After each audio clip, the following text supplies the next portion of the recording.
I would introduce myself, but I think I know everybody here. But just for the record, I'm Al Cameron, Director of Communication for Curling Canada, and there's a fine if I say anything else.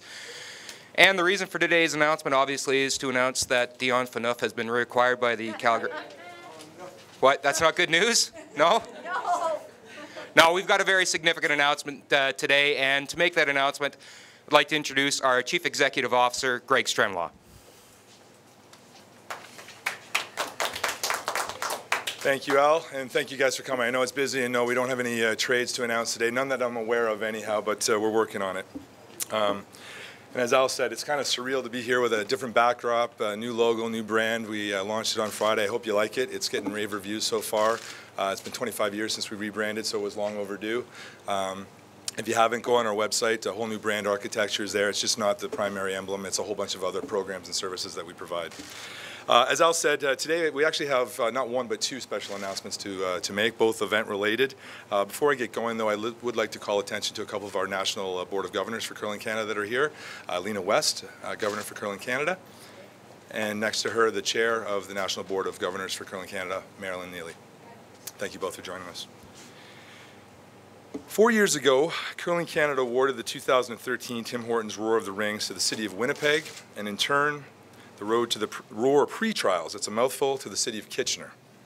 We all know what unfolded after that, with Team Jones and Team Jacobs earning the right to wear the maple leaf at the 2014 Winter Olympic Games in Sochi, Russia, where they produced double gold for Canada, the first time one nation has swept the Olympic curling competition.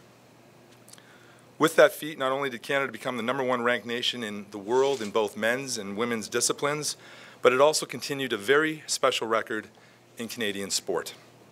That being the only sport in Canadian history that has won a medal at every Olympic Games that's been entered. With these results in hand, Curling Canada has now turned its focus on the 2018 Winter Olympic Games and the road for our athletes to get there. The Olympic qualification process and point system for the current quadrennial will be made available by Curling Canada this April. In direct relation to this, over the past year, Curling Canada established a formal request for proposal for both the 2017 Tim Hortons Roar of the Rings and the 2017 Road to the Roar pre-trials. Our plan from the outset was to create excitement and leverage these important curling properties.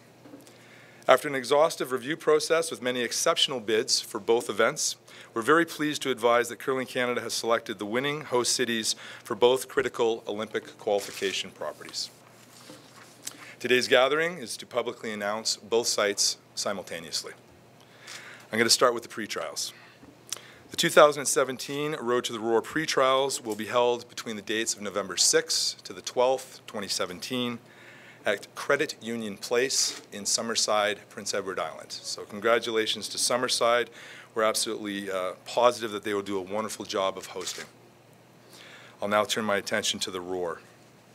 The 2017 Tim Hortons Roar of the Rings will be held between the dates of December 2nd to the 10th, 2017, at the Canadian Tire Centre, home to the Ottawa Senators in Ottawa, Ontario. We'd also like to extend our sincere congratulations to the City of Ottawa. As a further and final bonus, I'm very pleased to advise that both TSN and RDS will cover every draw of the 2017 Tim Hortons Roar of the Rings in Ottawa, but for the first time ever, TSN will cover every draw of the Road to the Roar pre-trials from Summerside, literally tripling their coverage and thereby guaranteeing wall-to-wall coverage of Canada's 2 Olympic qualification events. We look forward to releasing the full Olympic qualification process in April, as I've mentioned, and the governing body building the road to Olympic gold in Korea for 2018.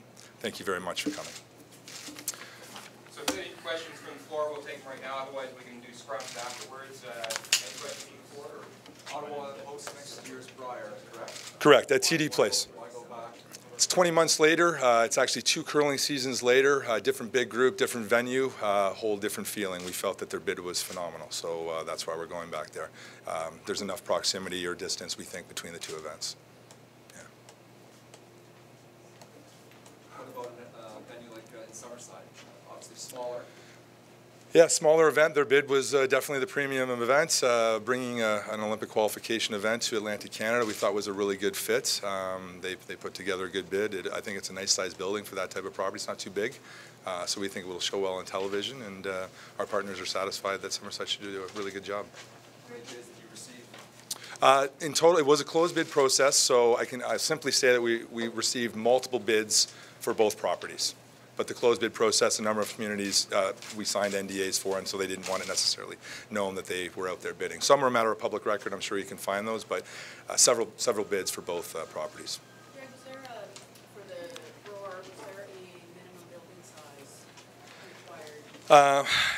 Certainly, it didn't have to be an NHL building size. In fact, a number of the bids that got some serious consideration were more CHL size buildings. Around 10-ish was kind of what we were looking for, but if somebody had a really attractive bid, certainly we would have looked at something less than that, but that wasn't a top criteria per se. Okay, do you want to do one-on-ones, guys? Good. Thank you again for coming. Thanks, guys. For more Brier updates, be sure to check out CurlingZone.com. Everything curling.